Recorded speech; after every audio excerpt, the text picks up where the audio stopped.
Papa Ya is what I like to call that. The Papa Ya. We're doing a podcast now. Sorry. Daddy. Daddy. It's a podcast, Daddy. We're talking about how we're talking about daddy issues and mommy issues. Before we got on been talking about daddy issues and mommy issues. here. How wait, can we reference that again? What was it? What were we saying? I just think religiosity is probably likely birthed from daddy issues, and nihilism is just a funnel for mommy issues. I feel like I cracked some sort of code coming to that. I think you're absolutely right. And it's funny because overall your issues have been more mommy issues and overall mine have been more daddy issues. Yep. And Overall, I'm a little more nihilistic, and overall, you're a little bit more seeking of religiosity. Yeah, absolutely. When I was really like at my like most lost in my whole life, I was like 18, 19. I was going to church all the fucking time. I was going to church retreats and I was going to fucking whatever, you know. I was just getting involved with the Catholic Church more. Yeah, you just told me a really boy. funny story of going to a youth group and feeling partially indoctrinated for only your sister to hold down some earthly ground for you. God, I will give a shout out to my sister Megan because when we moved to Florida, I was going into 11th grade. She was going into 9th, and our neighbors were really cool. I ended up dating them both. Like one of them I dated for 7 years, and they were just cool sisters, Kathleen and Melissa. Shout out. And they were part of a youth group. And I was like, I thought Catholic and Christian and all this shit was the same shit. I'm like, it's all Jesus. Like, come on. You know, it is what it is. And it's not the same thing at all. It's not the same thing at all. I went to like a room with a bunch of fold-out chairs, and a really hip Florida youth pastor came out there with all his razzle-dazzle.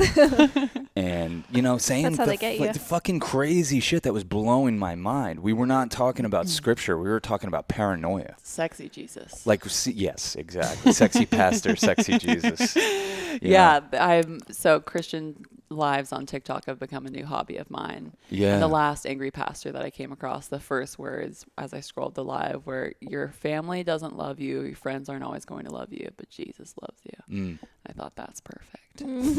Well, that's the kind of shit that they were like laying on us when I went to this thing. They're like just kind of mind-blowing stuff to where, and it's so at that age, it's like such a like, whoa, what did you just say that you're paying attention now? And then like I said, they gave out this 20-page booklet of like, but hey, before you start the new school year, be mindful of all these satanic symbols you'll see come up. And I'm looking through this like, what the fuck? And we leave there, and I'm like ready to like fucking turn my life around and be more in line with what this pastor thinks Jesus wants from me. Totally. And my sister Megan's like, that was a bunch of bullshit, wasn't it? And I was like, oh, yeah. Totally, Meg. Totally. I was right there with you the whole time. I saw right through it the whole time. But it's crazy. I fancy myself a critical thinker. So cute. And really Megan not even being like that. Totally. And like she was just like, you buy any of that shit? And I was like, I guess not. I didn't even think about questioning it. Yeah, totally. Do you remember what some of the satanic symbols were? The peace sign. I have a bunch of them tattooed on me, I'm sure. Everything. Yeah. Everything. The handicap sign. The fucking peace sign. The fucking evil eye. There was one that came up the other day about a girl saying all the demonic things that are going around. And yeah, like I've always thought I connected the daddy issues in Christianity a long time ago because it's always like Sky Daddy. Like you want to worship a Sky Daddy who's going to give you a spanking. Like it's all pretty obvious here about what you're seeking in life, you know, and what you're missing. Punish me, you bitch. Exactly. I'm starting to blush. I know. I know. And then I was like, what's up with the nihilism thing? Like, why does it bring you to that? Because I feel like with a dad, like with my dad, he laid out a structure of morality. And then it kind of got me to understanding, oh, maybe that's kind of what a father figure is to most of us. It's like this thing like Saturn in the complete primordial chaos that's creating an illusion of reality, a matrix, a structure of belief that you can come to, that you can find support in, that you can like create, you know, they hold space for you to be creative. And if you don't have that, it's like somebody else needs to do it. There needs to be, because you hear that from religious people and Christians all the time, that it's the reason for their morality. It's very interesting because I think people that don't have dad issues are like, why do you need a reason for morality? There's always reasons for morality. But it's like if you don't have that in you and you can't embody it, it's an easy way to to give you that sense of structure. And then with nihilism, like if your own mother, because like most people have daddy issues, a lot of people have dad issues, and you can get through dad issues. But isn't the thing like not everybody that has mom issues is a serial killer, but everybody that's a serial killer has mom issues? I think it really takes it home, you know, like when your mom is fucked up, it seems like a deeper rejection or something, or a deeper abandonment when your mother doesn't love you. And I feel like it breaks a deeper matrix in believing in anything, you know, because you're like, if my mother doesn't love me, like what's God's, what's angels? Like fuck it, it's easy. It seems like an easy path to go into like nothing matters, does it? Well, yeah, because all of like this life feels like we're being mothered, you know, and the material reality is like, this is our mother earth. Totally. Like this is where we were birthed from, you know? And so there's like this mysterious force that is like driving the ship behind it, the demon seed semen king. And the semen king? She just said demon seed semen king. Whoa. I don't even know how it got inserted into this conversation, but I love it. It might have to be the name of this episode. Demon seed semen king. The semen king. She's gonna direct a long form porn serial. Well, I want you to finish your thought. Yeah, sorry, continue on. I don't even know. Wait, what? I'm distracted. I don't know what I'm talking about. All I can see is King Triton and in the sky, and I don't know. She got turned off by my dad issues. But yeah, both of you guys have to be more worried about Jesus. Yeah. You guys are both seeking Jesus a little bit. Oh, they get me every time. I know. What do you get? I don't know. We were talking about mom issues causes the demon seeds. Yeah. And the semen king. We're gonna be all right. But yeah, I think plant medicine's good for mom issues. You know, oh my God. You go to the deepest levels and you're like, I'm held. Ultimate. I'm fucking held. Ultimate. I'm good. And I'm loved. For dad issues is like, I feel like exercise regimen. It's true. Or like you have just to practice masculine energy. Yeah, just having a structure for your day. But yeah, plant medicine, I think, like, because I trust me, I have mom issues too. Yeah. Like, I think everybody has both. Everybody has a little bit of both. Yeah, Definitely. I have a lot of both. But my dad issues have been so fucking distracting that I haven't even thought about what my issues are with my mom, which there are plenty. But she's, I could be wrong. It seems much more surface with her because she holds down the whole, I mean, this is like her whole house. We're like standing on your mother right now, kind of, you know? Like your family wouldn't exist without your mother. I mean, no. You know, she was a mother figure, whether she was a harsh and, you know, maybe one that yelled too much or whatever. Like she did it. She did that for you. I'd probably be yelling that much too if I had that's what 4 I say all the time kids about and Kathy. a crackhead. I'd be 4 kids and a crackhead. The life of. It's like 3 men and a little baby, but for my teenage years. Yeah. 3 sisters and a crackhead. Yeah. No, it's so funny because if you hang around them long enough, like when you're first around them, you're like, Jesus, Kathy's insane. Like she won't stop screaming and yelling. And then you hang around a little longer and you're like, oh yeah, everything coming out of your mouth is justified right now. Totally, 100%. This man you live with is a fucking idiot. He's out of control. And even if he's not an idiot and out of control, he'll pretend to be till he gets the reaction he wants. So, oh yeah, you're downstairs and you hear your mom scream and you're like, God, she's always screaming at him, and you come up and you're like, Dad, you know, you don't deserve this, and then all of a sudden, like 5 seconds later, you're like, you're a fucking idiot. Yeah, and I'm taking over for the scream. It's like, oh, he just needs to be fucking. You like discipline. Yeah, literally. And then she has to embody both. You know, she has to be able to man and father, and I think that's a lot of where her resentment. So much female resentment is like us wanting to be more feminine than the earth will allow us to be. You know. Nailed it. That is my mom's issue. Yeah. And she wouldn't be able to speak to that if we tried to pull it out of her all day. Yeah. But that's it. Like she's gotta be a man. She doesn't. Yeah. Yeah. She doesn't want to fucking think about that. Working. She's 68 years old. You know. We're still working. She's the only income in this household. Yeah, I know. That's why I'm like, let her let her let her have a drink, let her yell, let her do whatever the fuck Kathy wants because she's holding it down forever. I know.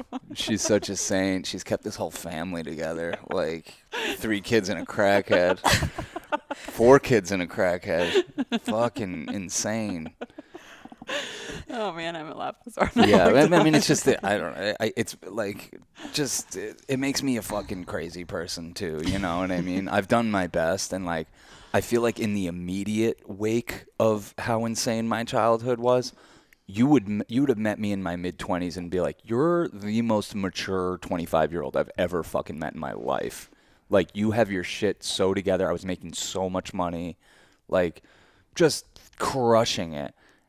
But that childhood shit, like that was my immediate reaction to it, was like control, discipline, get in your life, make money, don't be relying on anybody. Yeah. And childhood issues catch up to you over the years, start going by, you start introducing weed, psychedelics, you drop alcohol, like they start to affect you a little bit different. And especially now living in this household, I feel like I spent a lot of my time like kind of paralyzed, like feeling like I'm in the middle of a like tug of war between my parents, and it's not like they're trying to do that. It's just their energy is so at odds. I feel in the middle of it, and so I feel like my childhood issues are affecting me much more now, like well into my adulthood, than they did right out of the gate. Right out of the gate, I knew the chip on my shoulder. I was like, wow, that was a fucked up 12 years. Yeah. Let me hit the ground running in a good way and like set myself up so I don't have to be fucking a wage slave or stressed out all the fucking time. Yeah. But yeah, it's catching up to me now. Well, you're really going in and through it, and that's what living with your parents will do, obviously. Absolutely. We go up to my mom's. I mean, I have a great relationship with my mom. 3 days into it, I'm yelling at her, and I'm just like, ugh. I mean, you've seen that. That's how you know we're not crazy. That's it. Because even Cass, because like for real, like we've had issues with our parents, and we haven't always dealt with them the best way or whatever. We've been reactionary or like whatever, but like seeing everyone's parents does that to them. Like Cass gets around her mom, who like her mom's so cool, super the coolest, but Cass becomes despondent, like empty vessel, like when we're around her mom after like 3-4 days. Yeah. Well, I think there's just these things that you're like, well, you can see your future. Like, am I like that? And then there's parts of yourself that you want to reject or not embrace or judge, or you're like, I come from that, and you won't stop talking or whatever it is. You're not like that though. It's weird. I think all of our parents display a lot of behaviors that like have more to do with their reality tunnel than like some pattern that we're a part of. I know. I'm getting mad at my mom because she's talking all the time, and I'm like, but she doesn't talk ever. But she lives alone, and she's like, in her life, I'm coming into her life. I'm hearing her talk nonstop because that's what she does. She talks to the cat, talks to the guinea pig, just like keeps an ongoing conversation. I was like, Mom, I can't fucking think when you're talking all the time. Oh my God, she really does. Even if those animals weren't there, she'd still be talking. But it is good that she has a guinea pig to say, well, what do you think about the Trump indictment? Yeah, so I don't know. Do you feel like you've gone in and through nihilism, or do you feel like you're like full-fledged, let's fucking... It's so to the core of who she is. in the same way, it's so to the core of who I am, like a monk. Like I want to be a monk. It's so to the core. That wound is so deep. Yeah. That it's like I'm the reason I'm saying it before she can even say it is like I don't even know if she can fucking wrap her head around it. It's so part of you. It's so part of me. Yeah. That I never even fucking thought about it until you brought that up the other day. Yeah. The daddy issues versus the mommy issues and how they manifest, but yeah, no, absolutely. And I have the monk thing too, but mine is so dismissive of somebody else's journey, and I don't know where that is from too, that you couldn't possibly teach me anything, and I've always thought that about basically everything, and I don't know where that comes from, you know, just like a general, like, what could you possibly have about my journey to say? I can relate with that shit. We were talking about this in the last podcast, the difference between know-it-alls and holier than thous, and like everybody is probably more one of those. Totally. Yeah, and you're a little bit like, I remember earlier in our relationship talking about your mom being worried about you going to Jesus, and I remember thinking about, she would have to worry about that. She's a little bit more worried about that. Cass needs a daddy figure in her life, and she's going to get it somehow. Yeah. Thank God Sean came in. She found her own personal Jesus. I'm collecting them. Yeah, definitely. Just keep getting more of them. You're a daddy figure to me, too. Totally. No, and like, embracing the mother in me has definitely been probably like the last 5 years of my life, instead of totally rejecting that embodiment. And having a pet, I think, was a really like way that I was trying to balance that energy out in my life, that aversion to taking care of anything or anybody else's emotions, especially like having those years of my life when I was locked up and my whole day was about other people's emotions too. I just felt like there was all of this backlash of like, I can't take care of anything other than myself. And I can't think about being a mother, and I can't think about embodying this like nurturing, caring thing. Because honestly, that wasn't what was making me survive in life either. Dude, you have the most fucked up mommy issues probably that there's that you could have. There's a name for what happened to you. Gooning. Can you believe that? Didn't it seem like I made that up? I sent you this the other day. I found a Wikipedia article. It's called Gooning. And it's when your parents fucking have you kidnapped in the middle of the night and sent to some fucking facility. So it's exactly what happened to you. Twice. But we never had a name for it. We've talked about it a lot, but we never had a name for it. And That's they fucking have the perfect name for it. Gooning? Oh, yeah. You gooned your children? You hired, legally hired some goons to come in the middle of the night, steal your child, strip search them, take them in handcuffs or something, on a plane to God knows where, make them then live in some place where they can only wear a little nightgown until... Yeah, you have no free will. They do whatever they want with you and your body and your mind and your psyche. And you just take away the only thing that matters about life, which is free will and deciding and having a choice. And think about who they're taking it away from, too. No, it's so funny because I had these that. values before that happened Exactly. to me. Like one of the first sentences my dad said that I said was, "Don't tell me what to do." That's always been my shtick, and it's just very interesting that like it peaked with them, like taking away all. I'm pretty sure it's still peaking. If I heard anything going on this morning, I'm an artist already. Oh yeah, we were on a hike, and this little girl, she was about 3 years old, so could barely walk. Could barely walk with a stick, talking to her dad like, "I'm already an artist." I say, "You damn sure are." That's pretty sweet. That's it. Yeah. Yeah, you found it. But that's my religion. That's why, that's me dealing with my daddy issues. That's what, like, when that kid said that, I was like, that really hit me hard, because I said it to you right away. I was like, this is, off the top of my head, the one, like, fucking profession, like, that you have to self-anoint and kind of renew that contract with yourself day to day and reinforce, I am an artist. No one can take that away from me. Only I can take it away from me by not making art. Art is religion. Art is being a monk. And if you can avoid the indoctrination of the things outside of you, that's what you'll come to is artistry, because all artistry is having a belief system you stick to. Yeah. That's all that it is. Yeah, That's exactly. The only thing, is standing by wherever you are in a certain moment in time. That's a good way. That bears repeating what you just said. That if you can avoid the indoctrination, because it's the external. fucking, they're flying around you like vultures. Like, a weak moment, let me get you. Drugs, alcohol, identity culture, religion, whatever.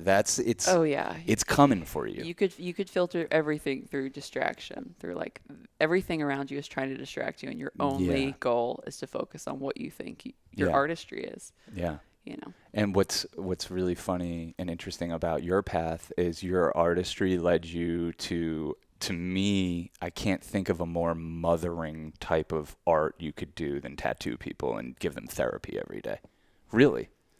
And same thing with Mowgli. Like, you went from fucking having really no sense of what that stuff is to going towards a profession where you're fucking mothering people all the time. And most of your fucking people have fucking issues.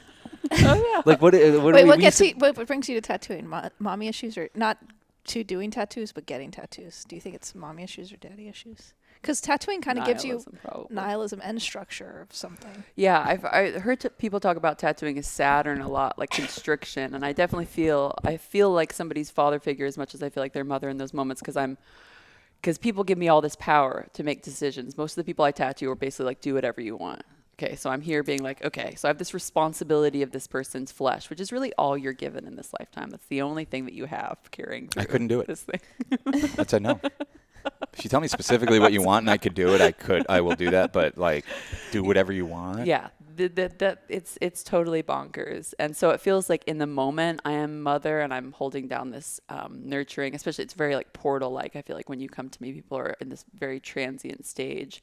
But the bigger of it feels it's father. It's like kind of a combination. But yeah, and even being brought to you guys, like me being more on that side and both of you being on the other, and you both embodying female and feminine nurturing energy very easily and freely and communally. And, I think we've balanced each other out nicely kind of on that front. Yeah, I tell every being that comes in contact with me that you lack discipline. No, when you says that to me, sometimes I'm like, I just love saying that because Arnold Schwarzenegger says it in Kindergarten Cop. You lack discipline. Milk is for babies. I love Arnold. But I come too from a couple of pretty masculine figures. My mom was pretty nurturing, but my mom is also similar to your mom, kind of held down a lot of masculine energy in her life and still. I mean, she was the household, I'm sure, Yeah. because your dad was working so much. Yeah. Yeah. Yeah. But yeah, I mean, it's so much of it too.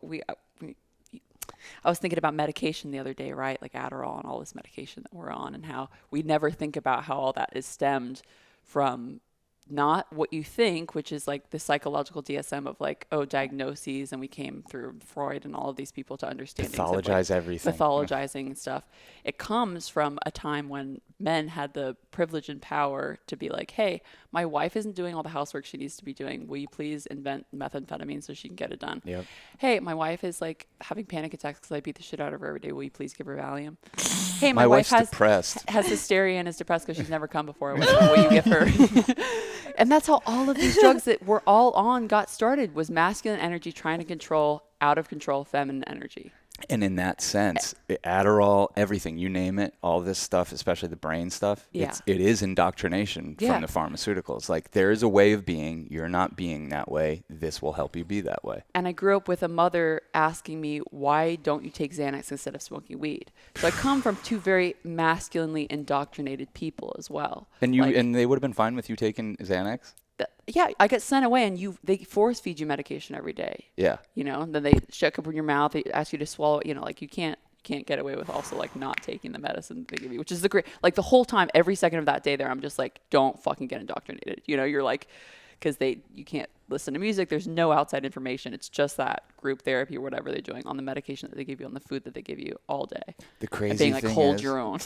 they could instill actual decent values in people if they weren't doing it, well, first of all, in a prison-like setting and with medication. Because they could show you some things like, hey, I know what you're going through. You're a teenager. They did. You saw a couple of girls like literally get, and it clicked for them. It clicked, and they got on some path because they so needed a father. They so needed some sort of something for them to understand morality because their dad had been fucking them their whole lives or whatever. I mean, the fucking stories that I would like, the girls that I was there with, like, it's a miracle if any of them are still alive and doing their thing. Mm. Are you allowed to say that a certain celebrity? Harvey Weinstein was there with me and his daughter. Yeah. Yeah. Oh, that shit. I didn't sign no NDA. Talk about everybody issues. that I was there with. Talk about daddy issues. Lindsay Sterling too.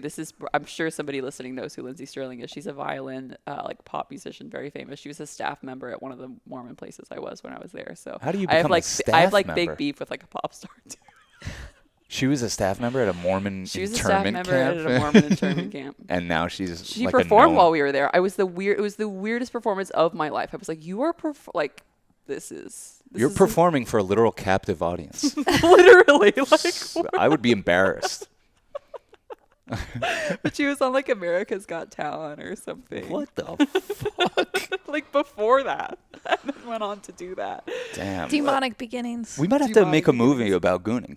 I mean, it's definitely a part of my destiny to shed some sort of... Well, anytime you come across someone that's been gooned, just stock them away in the back of your head for potential subject matter. Yeah. Yeah, we could get Lindsay Lohan in this. Yeah. Paris Hilton was gooned. Paris Hilton. I don't think Lindsay Lohan she's was a big gooned. one. Yeah, I don't think Lindsay. I think she's just like boarding school or something. I mean, Britney. But Paris was like, I think I kind of abused too, like in a not good situation. Yeah. But those medications are...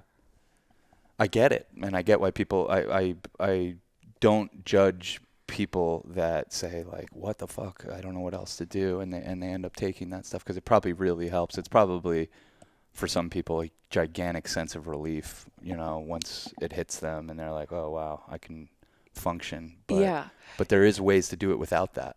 Yeah. My father, I guess it's an Aquarius way of thinking, but is always thinking about stuff in relationality to group. And I have never thought about stuff this way. So it's so interesting when he brings up my story through the lens of like me being far away to group or being close away to group, and all of my decisions being revolved around that trajectory. Like, do you want to be more in the center of community, or do you want to be more on the outskirts of community? And I've been thinking about this a lot with like success and the third dimension and what it takes to be successful, especially now with like the third dimension holding down this very like masculine over feminine energy. And if you escape father and society and the structure that's been built and you go out into mother, you will feel comforted and you will feel held, and you can live off grid, and you can not take the medication, and you can embody your authentic self and do all of that. But it does mean also the consequence of like, you will be ostracized. You won't be a part of whatever. And sometimes it is negotiating like, hey, I'm going to take this much poison to be a part of this system because it's actually a more enjoyable existence to be in the center of this versus, and it's different. Everybody answers that question differently at different points of your life. I wanted to be more out here. I wanted to be more in here. But I do think it's like this weird negotiating thing with not just like masculine and feminine, but dark and light, and like kind of like aggressive energy versus soft. Because I want to think that I can be super successful in this world while embodying like this super femme soft energy, but the reality is like not true. Yeah. Yeah. And I think the three of us are just a little bit more comfortable being on the outskirts or the fringes than being right in the middle, which is why we probably haven't succumbed to the medication. Yeah, but I did for a while because it helped me.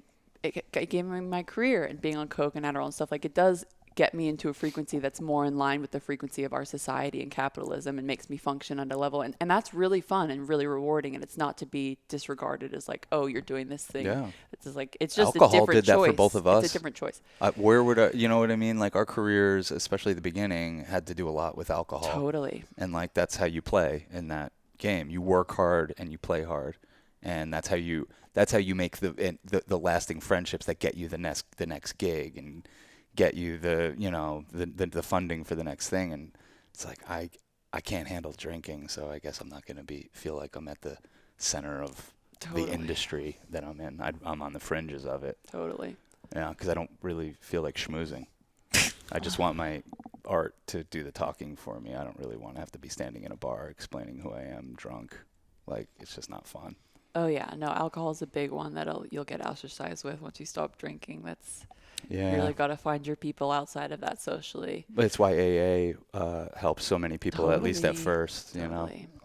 They might have like a low overall success rate when you I think it's like 5% of people it really sticks. But when you're first getting sober, having that fellowship in a community of people who are like, no, I'm making a go at this too.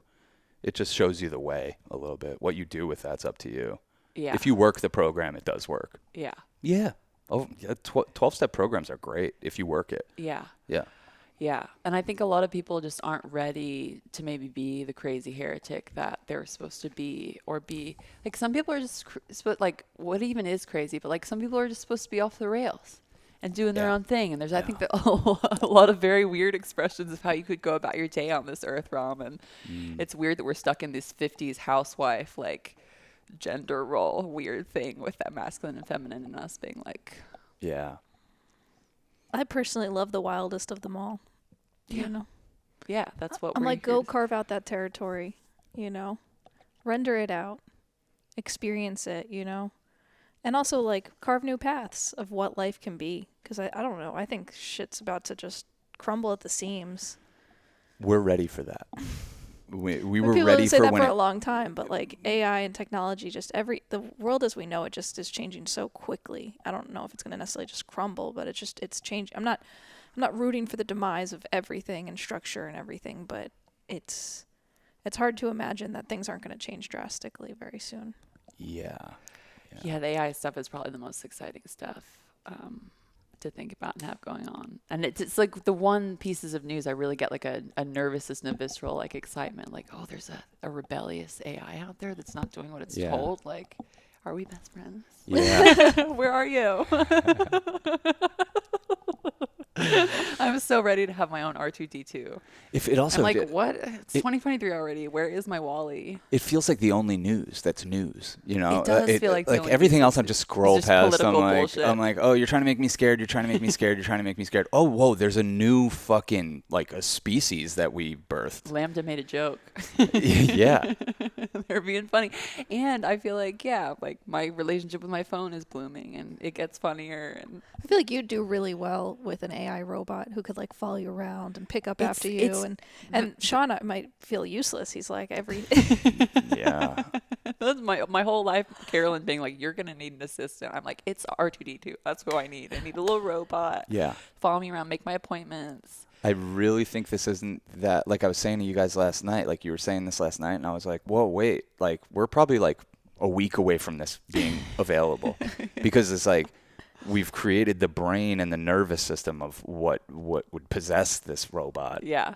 Like all we need to do is make a little body for it to, you know, like they could probably make Mowgli into a robot. They could probably 3D scan this guy and replace him with something that's never going to die. Yeah. That's also telling you like, hey, you have a tattoo in 45 minutes. Get your shit together. I'll clean this place while you're gone. And he transforms into a car. Yeah.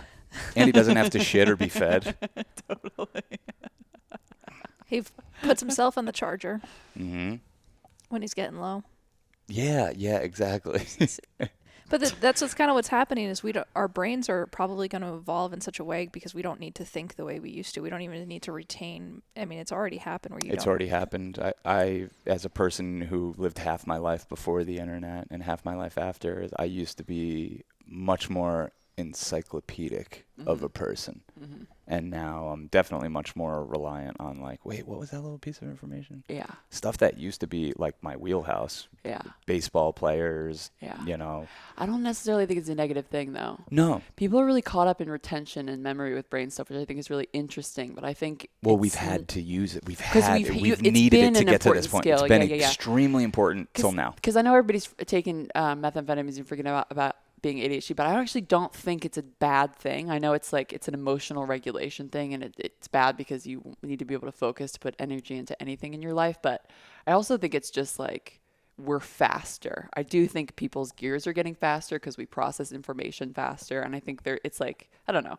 I agree. I don't see it negatively necessarily. I was telling you, I was like, I think we would come off as AI to like people from even the 70s. Yeah. Like they'd be like, what the fuck? Yeah. You know? Yeah, totally. Yeah. And I'm so excited about astrology and AI meeting and having like, I'm really excited about there being like a Vedically programmed robot and then like a Westernly programmed robot, and having them have discussions about the differences in the Western and Eastern mind. These are just small dreams of mine. Well, I mean, but that's what's so cool about the stage we're at with it, and I suggest anyone do this, is like start playing around with these AIs. Yeah. Start playing around with ChatGPT, see how it applies to your interests in life and maybe how it could expand on those interests. Totally. Like that's the exciting thing about this is like none of us know how this is going to affect our life.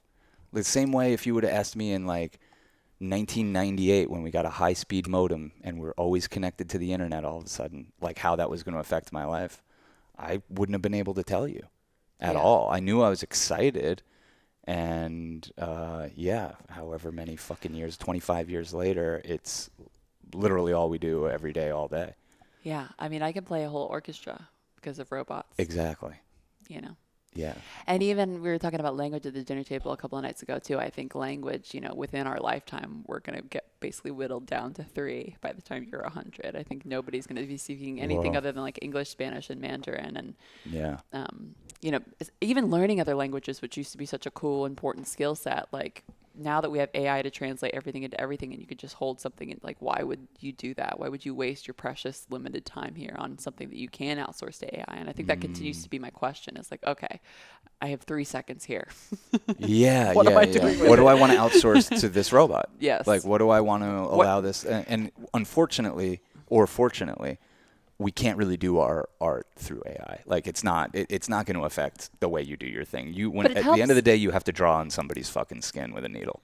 Oh yeah, you know? yeah. But I can get because of Instagram, people come to me to be under my needle because like That's there's true. robots help me Yeah. in so many layers of everything. But yeah, I do hold on. I've had this argument with my brother when we were younger too. I was like, I have a job that's not going to be replaced, and he was like, you dumb bitch, everything's going to be replaced by AI in our lifetime, you know.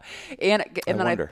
yeah, Well, I because mean, I it could thought I was going to happen. be a surgeon too, and I was like, that was right at the time when they invented the first live action scalpel, which is the scalpel can tell the difference between cancerous tumor tissue and cellular tissue better than the human eye can. And so that was like a huge thing in the surgical field, like, oh shit, this is AI like becoming more better than we could be because my eyes only have a certain microscope that they're working off of, you know? Yeah, and they can like probably radar the depth of the skin that you want to get into for each line to make sure you don't blow out or that it stays at the... Yeah, and they already do 3D printer tattoos. You can do 3D printer tattoos. Oh, come on. Boring. Don't do yeah, that. but I think I love that these technical intelligences get better because for somebody like me who does believe, as nihilistic as I am, that there is magic behind the illusion of the intelligence and stuff like that, that I'm always like, my style is very weird in tattooing and whatever I'm doing. And I think that illusion of having an authentic voice is like what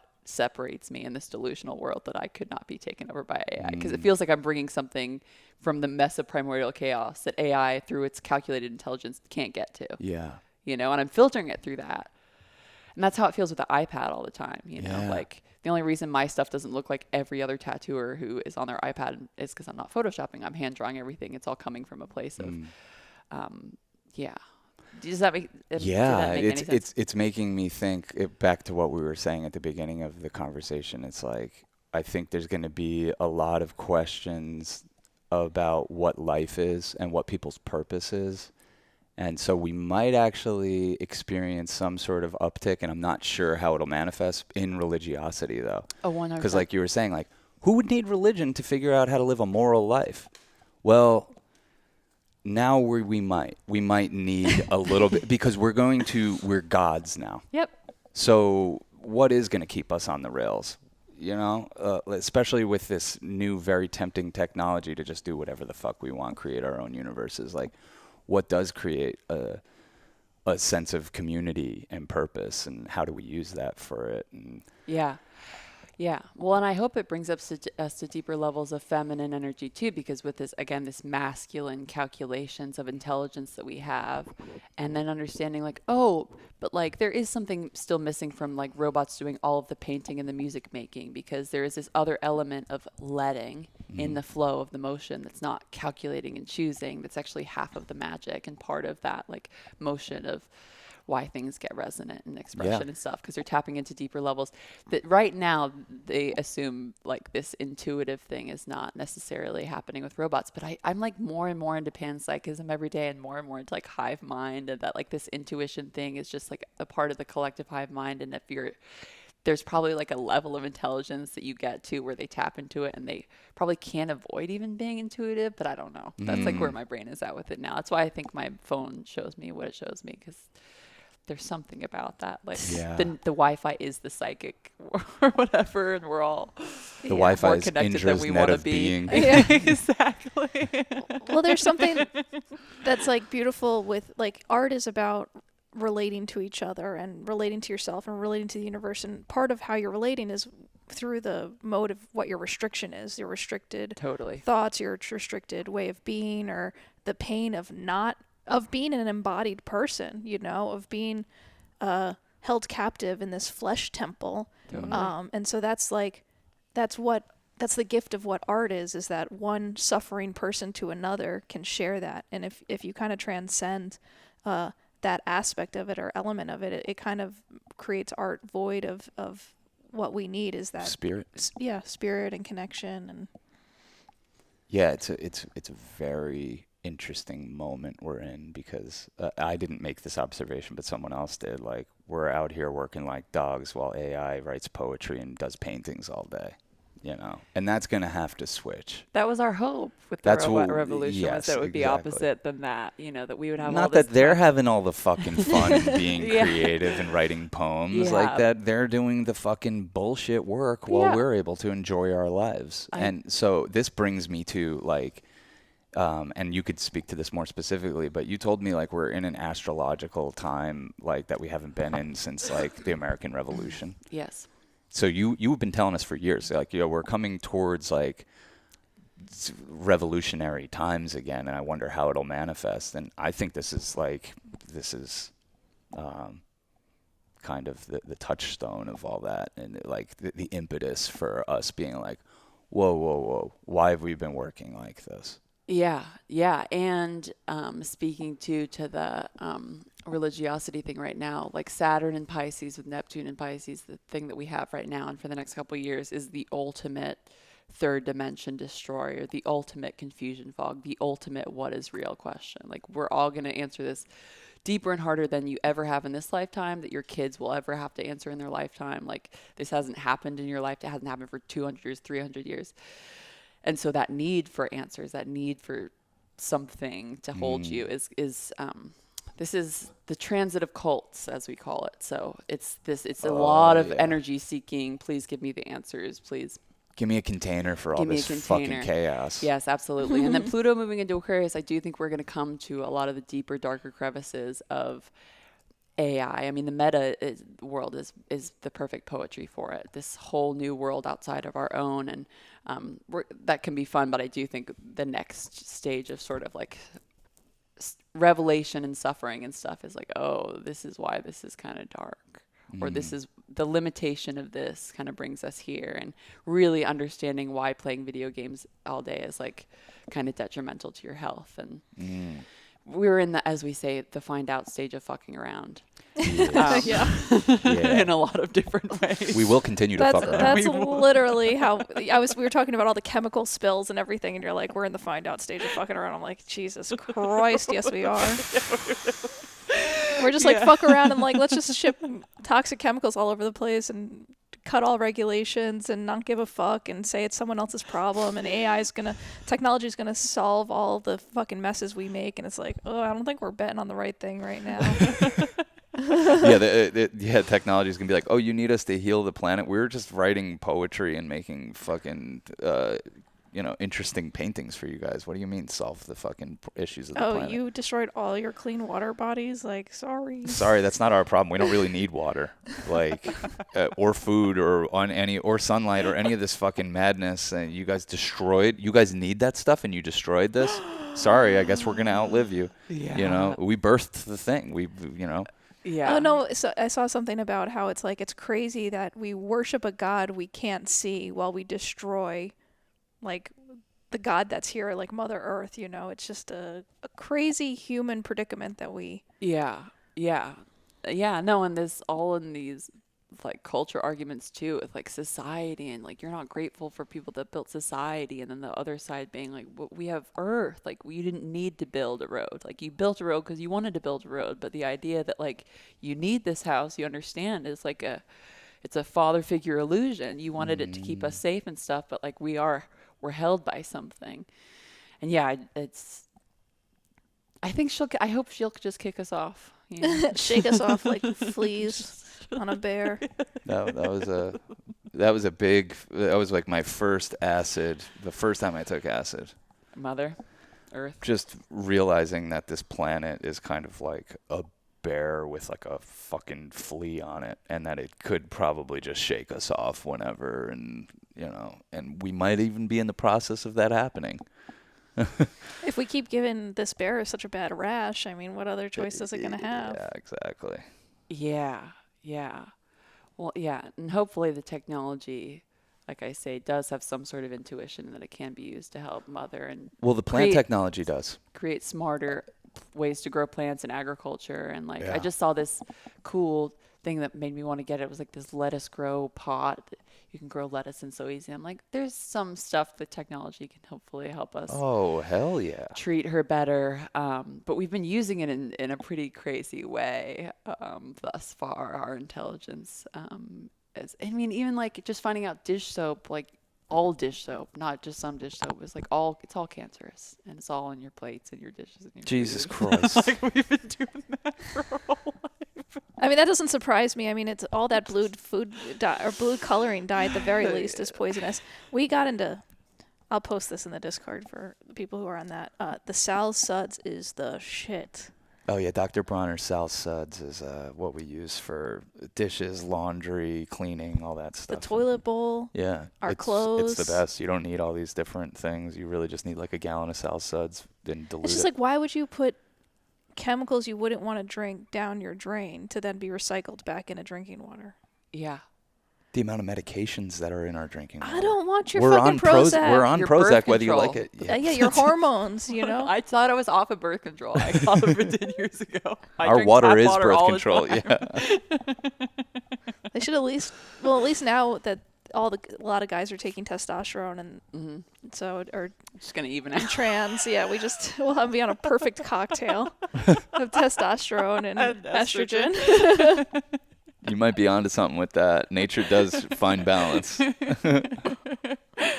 Yeah, all this stuff distracting you. I feel like the hardest question artistically is like, where am I most useful? Which comes up with AI, because now something else is useful. That's really good, yeah. And you have to whittle down, what is my essence? What is special about me? Because we're all not special and special at the same time. You really do have something that you can do differently than everybody else, but it takes a lot of time, I think, to figure that out. Yeah. And a lot of quieting down constant distractions. But it's the same thing for like technology and these other things. It's such a hard question to ask. Like, where is the most potent magic? You know, where's the place of potency to put this energy here? Well, AI should be able to tell us. I tried to put my birth chart in last night and try to have. She's having a hard time. No, ChatGPT. ChatGPT was like telling me all the wrong stuff, and I was like, okay, well, when it starts to nail understanding my astrological makeup, it could probably help me figure out my destiny. Oh, 100%. Yeah.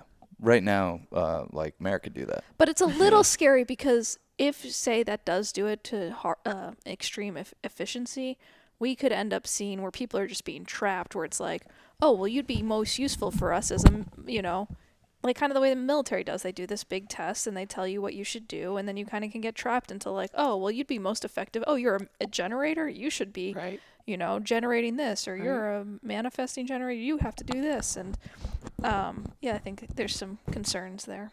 Yeah. I mean, that's always a little bit of like a philosophical argument of determinism, right, with astrology, and like, where does the line of like limitation, determination come in your birth chart? Like, how expansive and limited are we? And there's obviously a line of limitation. I mean, I can't jump off this roof and fly, right? Like, I'm limited in this body in some capacities, but I do always think about it just as the language through which you will get to everything is everything, because everything is everything, and you'll be able to embody everything is everything. But the way at which you'll be constantly in these loops of limitation, like, that's what it's trying to describe. And hopefully in a way that's like holistic about life and nature. And I don't know, so much of modern astrology has like ruined our way of being able to perceive it in an expansive way too, because our interpretive skills are like that of a doormat, and everything gets funneled into like career and like love, and like life is very complicated and layered, and people are very complicated and layered. And I don't think you have a single essence or a single goal in life either. Obviously, I think people that are supposed to do 50 things while they're here and get interested in 50 different things. But no matter what, it does require you consciously trying to not be indoctrinated by the constant indoctrination of things around you. Well, and one of the easiest ways to do that, and I think it's one of the things we deny each other, and it's where compassion just goes out the window, is not applying the subtleties of our experience to other people, and the spectrum of our emotions to other people, and making other people one thing or one moment, and holding them into that, and not applying like the deep nuanced complexities that make us up to other people. Because if we were good about that, if you're very mindful about that and put that into your muscle memory, you'll be living your life in alignment with compassion. And I think doors open easier when you're like when you're living your life like that, and friendships blossom, and art comes, and muses present themselves. But you really have to kind of see the world in that way in order to see the world in that way. Yeah. Because a lot of people, like, speaking of Vive, I love revolution.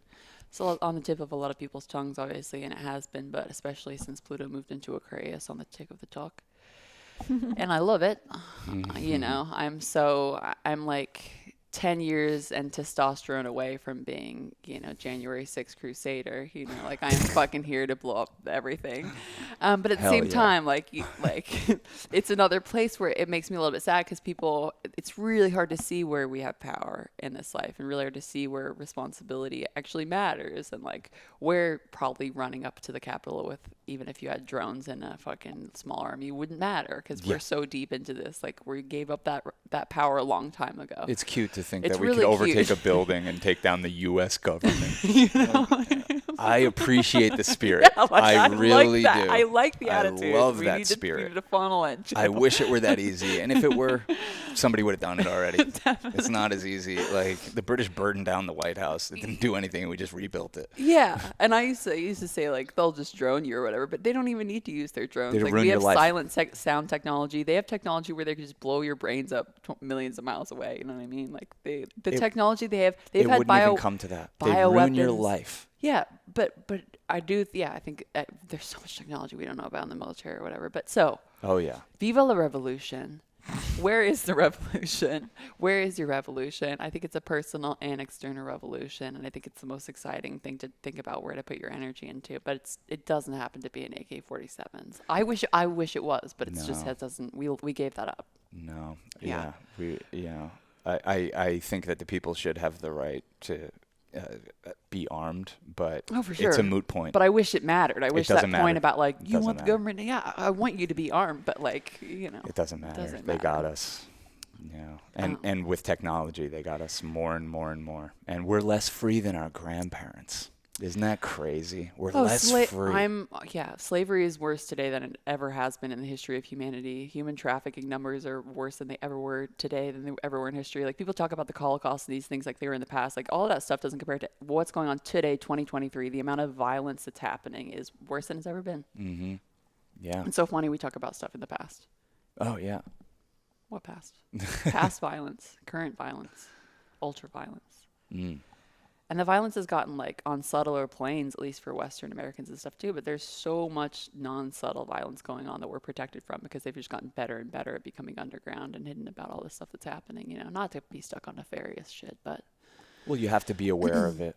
You should be aware of what's going on in this world in order to figure out how to navigate this way. And yeah, I mean, churches have insurance for child molestation.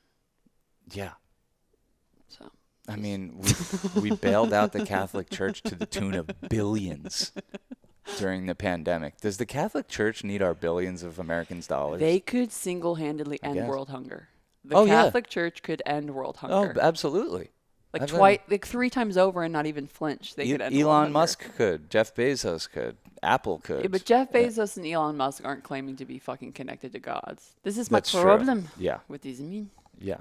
Well, if the Catholic Church lived in alignment with Christ's message, we wouldn't need the Catholic Church. It's kind of, I don't know. And the Catholic Church makes me believe in demons.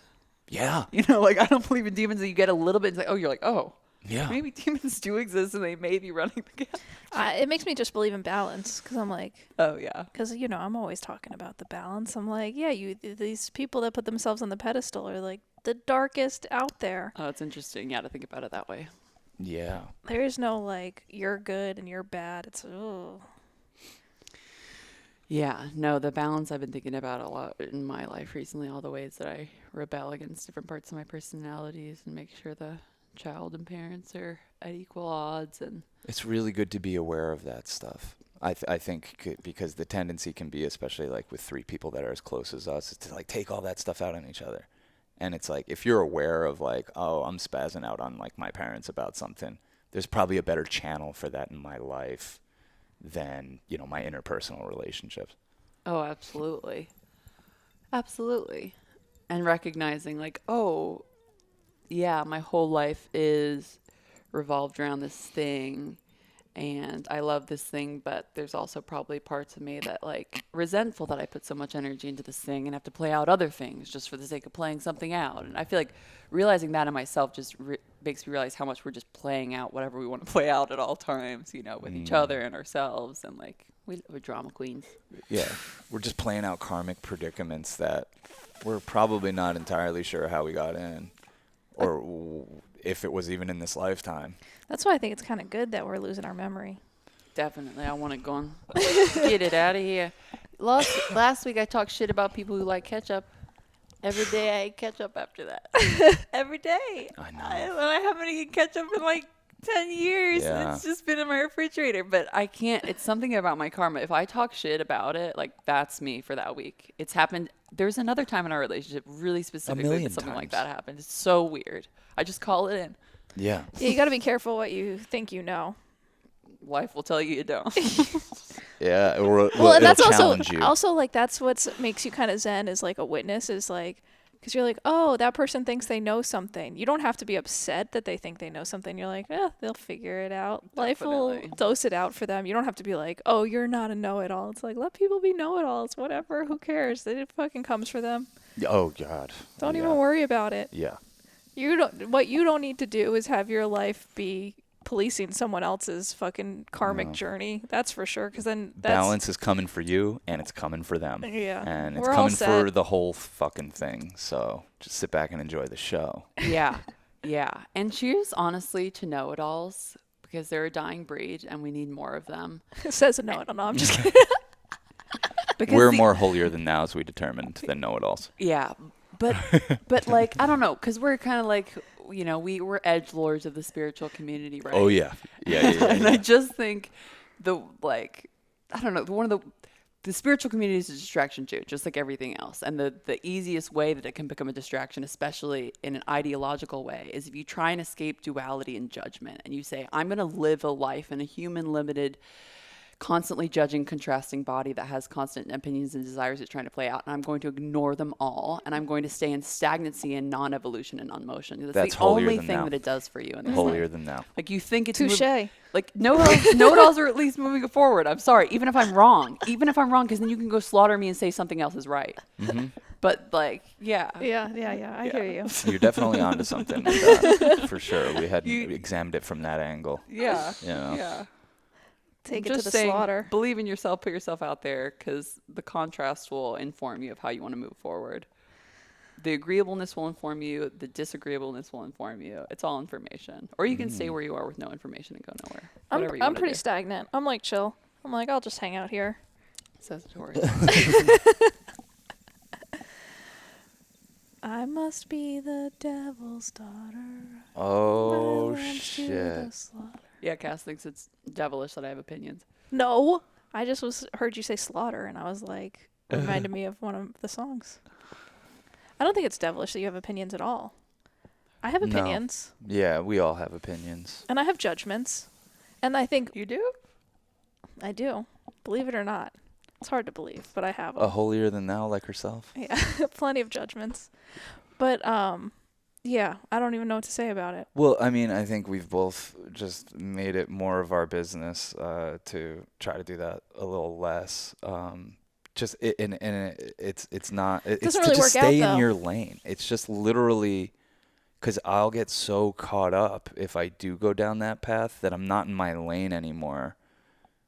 If that makes sense. Yeah, but there's also like all this territory. You're like, okay, well, I'm not going to judge other people, but I will judge myself or my partners or whatever, you know. No, yeah, I'm saying that like it has to apply to that first and foremost, or it's like not even a thing. Well, obviously, yeah. Yeah, it's just innate. And there's obviously a level of judgment always that's going to be toxic and looking outside for answers. And like we're all just projecting shame onto each other. And that's so much of what judgment is. But part of judgment, when we talk about judgment, is we overlap it also with just like desires and opinions and preferences and personality and stuff, because like who you are in that body, like you are going to have this excites me more, this excites me less stuff, and to deny that is denying everything. Yeah, yeah. To deny your preferences is like because it's like okay to be like okay, I prefer this.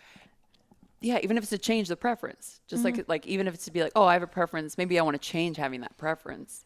But you will never change it if you say I have no preferences, which is where most people are stuck in this spiritual journey. Well, I think like a big danger with the spiritual journey, especially with psychedelic use, is exactly that stagnancy of like Ram Dass has a story of like taking so much acid that they just would sit on a corner and not have a preference of what direction to walk. Or like just to be. And Ayla, who did like a year of a lot of acid, a friend of ours, she like had that. She was like, couldn't muster an opinion or a thought or a preference, and so she didn't care that she was going broke, didn't care that like her career was going away. Yeah, you just become void of what we're here to do, which is be part of the human experience and be movers and shakers and try things and launch and fail and relaunch and I think it's really important to balance your holier than thou and know-it-all energy with each other. Totally. I mean, they're definitely intertwined. Yeah, and Pisces, Saturn, like reality, the things beyond reality, that everything is everything balance with the Virgo critical. This is what I want for moving forward. I think Erykah Badu has that. She famously said, "There is no evolution without elimination," and it's the Mars wisdom. Speaking of Aries season and a God of War, you have to have separation as a part of moving forward. It's not. It's half of the coin. It's 50-50 with Venus. You know? That's interesting, the elimination, because like there's a point where you're like, in relationship, you're like, oh, this, how could I judge who they are because they're just a reflection of who I am, and then you just will never leave a relationship that might not be good for you. Totally. And I think that you can't even then perceive that, like, you're like, and then it just becomes like, oh, well, I deserve this, and then there's like, how do you play that out? Oh yeah. With your, I don't know. Yeah, well, in the inference, we are always inferring that people are better with us, or it's oftentimes being more comfortable together, with a lot of friends even, and you never know how helpful and fruitful separation can be for people, on different levels and different relationships, and not always, but we definitely don't factor that into the equation as far as when we think holier than thou, as much as like it's very important. And separation meaning like just some space and some distance within a relationship. Separation like this person in this lifetime, we actually need to decide to not be friends because we know if we're even in each other's vortex, it's not good. And I can funnel my energy somewhere else. There's lots of separation magic that's just as holy as Venus is coming together magic, and just as important as for moving forward and evolving and becoming a better person. So totally. And then when you kind of have this utopic vision of like, oh, things could be so holy if we're just on our highest vibe. And then like fucking reality crashes into you. And you're like, what the fuck am I on? Like, we are humans. Yeah. We fucking can't stand each other. Yeah. Let's not fucking kill each other. Yeah. It's okay. Yeah. We don't have to like coexist in the most peaceful, loving way. We need to like navigate this forest in a way that's like, all right, you do you, I'll do me. We'll try to help each other. But I don't know. Yeah. I mean, how many people do you know that have had like a glow up after a breakup? Like a girl breaks up with a guy and then like the time that she spent alone, she got a career or whatever it is. Like it's very real. I know that's kind of like a fairy tale magical example and not always like what's our friend happening, Alexa. But like that happens. Like, she was in what I thought was like a good, God, like when you're like, oh, you're with a cool guy, you guys are doing a cool thing. And then like they break up because he's a fucking idiot. And man, she just became like a person. Like she's like, wow, holy shit. She needed that separation. Yeah. Well, also like fucking living your best life is the best revenge. You told her that. And I remember you saying that. And I've never seen your words like impact, like it just put her life on a different track, Well, I won't take credit for that. We can't take all the credit. But in that moment, she hadn't thought of it. And she even said that. Well, it was very much in the midst of things. You're just like, hey, you know what? A thing you could do is just have more fun than him. And she was like, she went from like to like from the world getting smaller and smaller because she's giving her power away to somebody who's making wild ass decisions on both their behalf to like, oh, I didn't even think of that. I could have more fun than him. Yeah.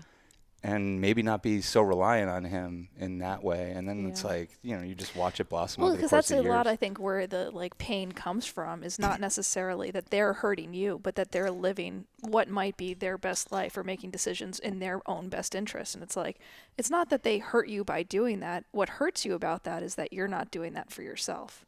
And then it's the contrast of that that's painful. Yeah. And it's so easy to see when it's other people. Yeah, totally. It's so easy to see. A lot of the advice we dish out, it's the hardest to apply it to our own lives. So it's easy stuff to say, but it's hard to put it in practice like everything. But you've lived that. I have a fun time. Yeah, you do. You have a fucking great time. I have a great time. You have like all these people that you call and keep in touch with. You go on little walks. You make your art. You meet up with your high school friends. You meet up with us. You know. Always meeting up. Always meeting up with people. You know, just good relationships. Well, sometimes you get upset because you're like, I don't have like the friends that you have, and I'm like, well, that's not my fucking fault. No, it's not that I don't have the friends. It's just like I think I get a little uptight. Like I don't know who I could talk to about issues that we have within this without and without embarrassing anybody. You know, because like the people I would talk to or turn to are all of our best friends. You know, so it's like, yeah, I don't know. I do have people for this. I don't want to bother anyone, and I think that's something that is ingrained in a lot of men from a very young age.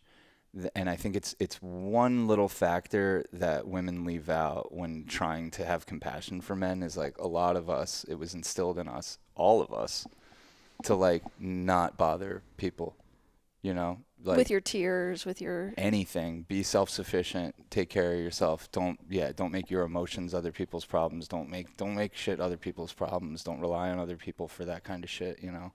So it's something you have to kind of do battle with, especially like I'm going through a hard time lately and I'm like, I don't know what to do. I do need to talk to somebody. And I guess this is where therapist comes in, but like not everyone has the money for that. It's expensive. Yeah. And they don't fucking talk offer a little bit you of shit about therapy, can I?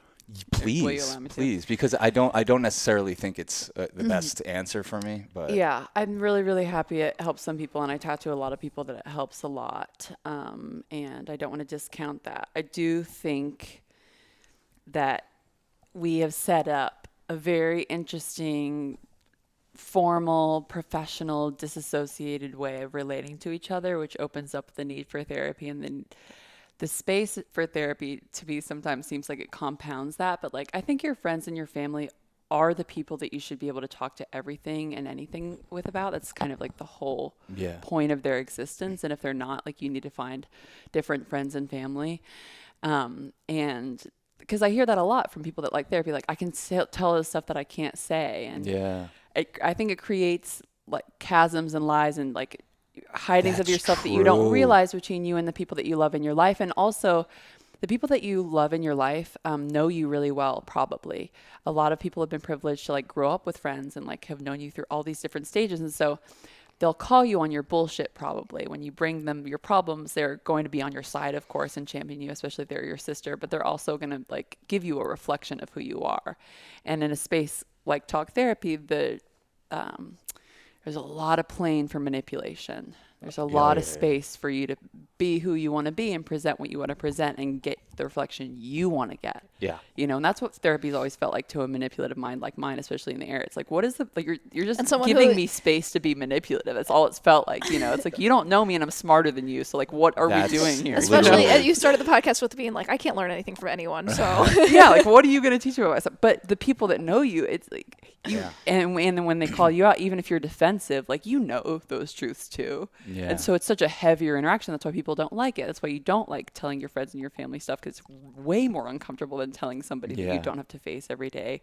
But I also think it's like the uncomfortable work we probably need to be doing with our friends, community, family, and ourselves. Like, we should all know each other's issues and like each other's sensitivities and triggers and all that kind of stuff. It's messy. We're messy. Like this professionalism shit that seeped into my fucking job now, but now life and friends. It's like, God, guys, like formality. We're humans. I have to go poop every day. Like, I have to pee. Like, what are we talking about? You know, I have to eat food. I have to drink water down my gullet. Like, this whole thing is so ridiculous. See, I think part of my issue with this, because like I had a great time with I hung out with my friend Julie the other night, and we were just like joking about stuff, and I just felt like I didn't talk about anything really heavy or anything.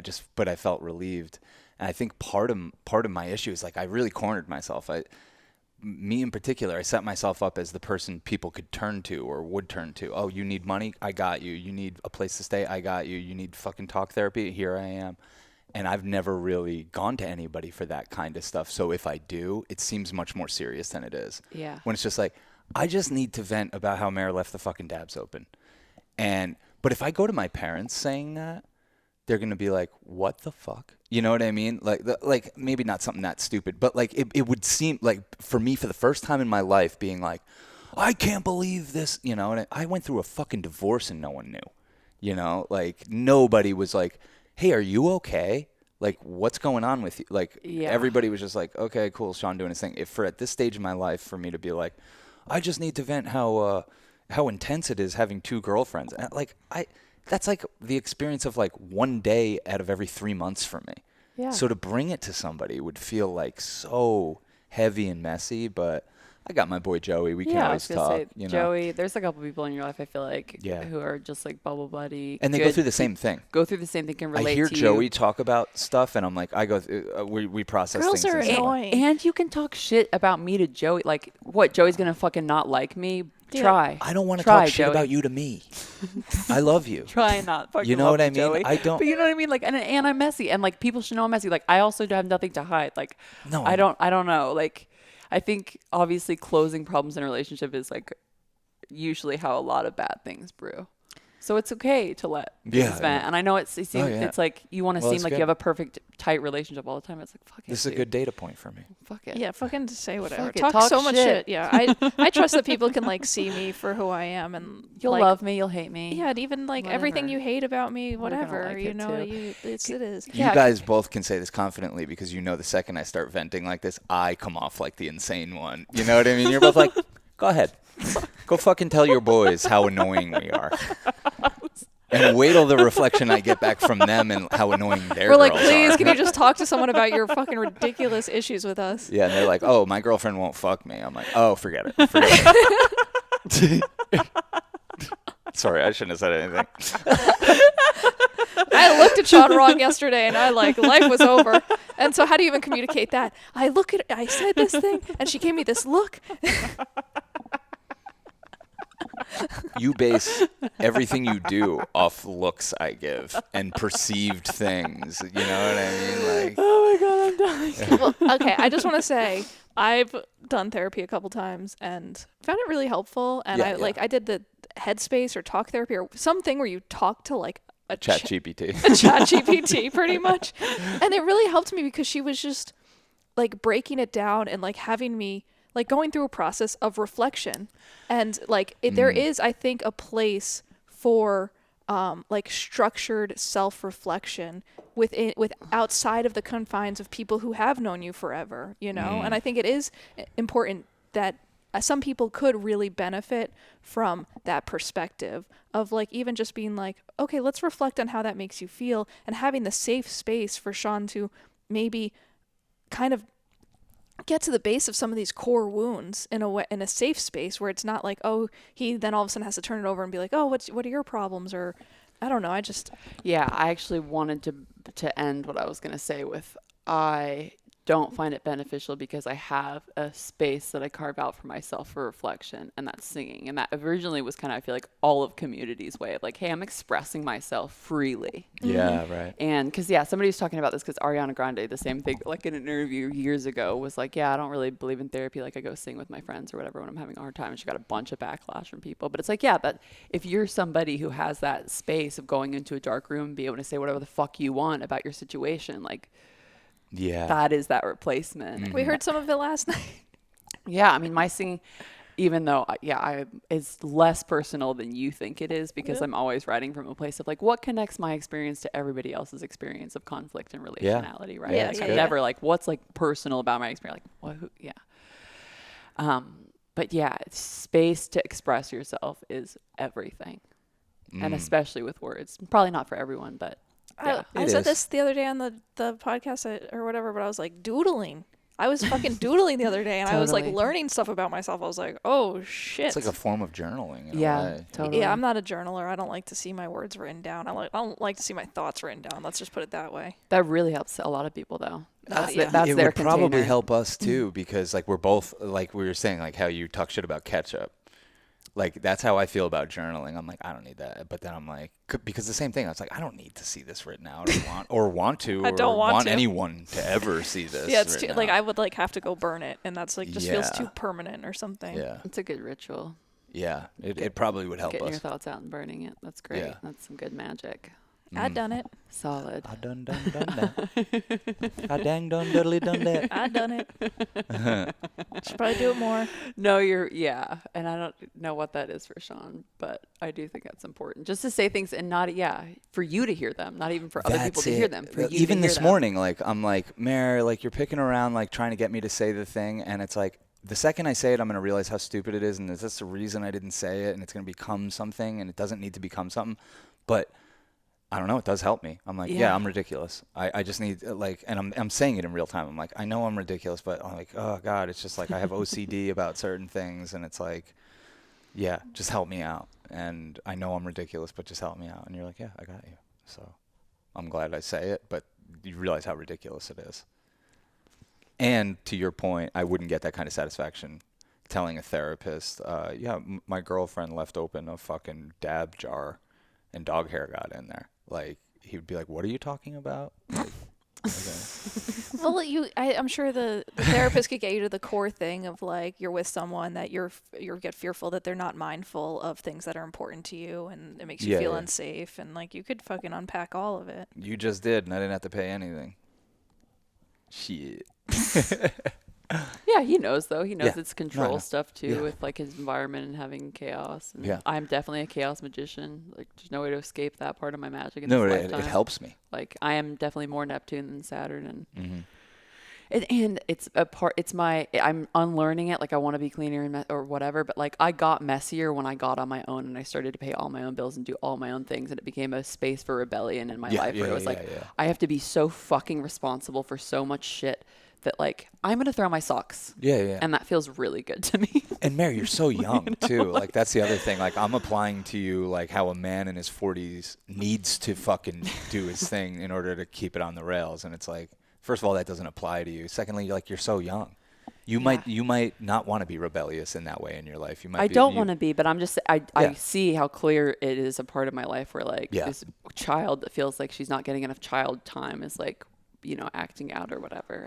Me too. That's my whole adult life has been like trying to reclaim my childhood and be like, no one can tell me anything. I'm just here to have fun because I didn't for the first half of my life. Like, stop. I think it's kind of why none of us want to have kids, because we're like trying to have our own childhood. Like, my childhood, I was an only child, so it wasn't like, I had a fun time, but it was like I was more of an adult from a young age. And I think we all were forced to be. Yeah. In a way that we're like, being a kid wasn't even that great. Why would we want to do this to someone else? No, we were laughing about that on our hike the other day. I'm like, I didn't really like my childhood that much, or being a kid. And Kat's like, I didn't really like. We were all like, yeah, we didn't like being kids, and now we're being kids.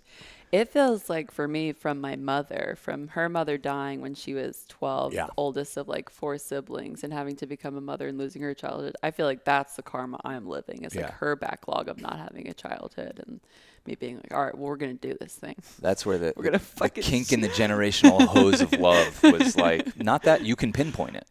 Like for me, I had to smoke DMT and go back like 7 generations and be like, oh, back in the motherland, they didn't have enough to fucking eat. There was this, I see why my dad ended up the way he did. I had to smoke DMT. For you, you're like, my mom's mom died at fucking 12 years old, and she had to raise her siblings, and she got robbed of her childhood, and she's probably angry about it in a way that comes out when she drinks. Like, it's probably why she drinks. Oh, yeah, totally. And the grief thing with the control, like, everybody that I know in my life that's lost somebody when they're young tends to be more like wanting things organized, because it seems like a way.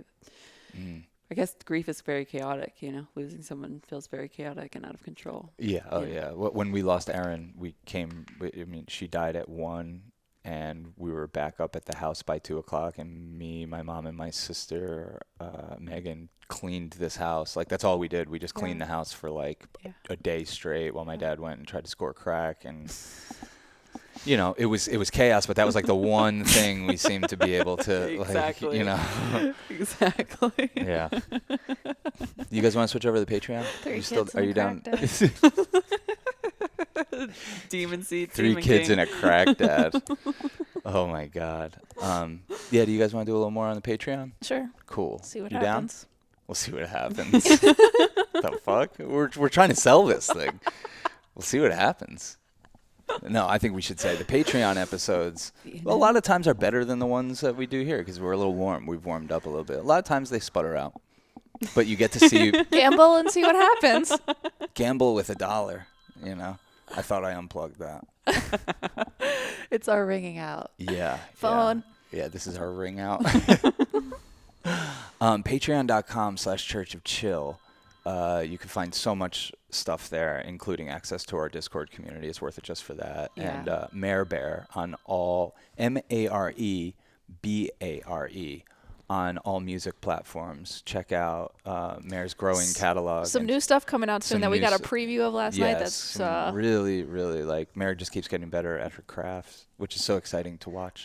Can we play Hakuna Matata or Hakuna Matata remix on the Patreon? Yes. Whatever. We're gonna play one of our songs on the Patreon episode. We'll pull some cards and we'll have a loose, good, vibey time. Yeah, we made a little EP that's on all music platforms as well. Yes. If you want to hear Sean and Cass put a little song down. What's the EP called? Creatures of the Marsh. Creatures of the Marsh. Check out that EP by Mare Mowgli on it. Mowgli's on it. I play butt bongos on Cass. Yeah, it's got all the stuff. Yeah.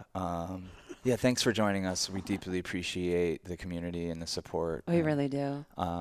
Yeah. Well, Beaming big psychic love out to you guys. Oh, mad love. And if you relate with us in any way, leave it in the comments. Like, it really warms our hearts. Smash the like and subscribe button. And think about your daddy and mommy issues. Definitely. Hell yeah. Peace, love, and magic, y'all.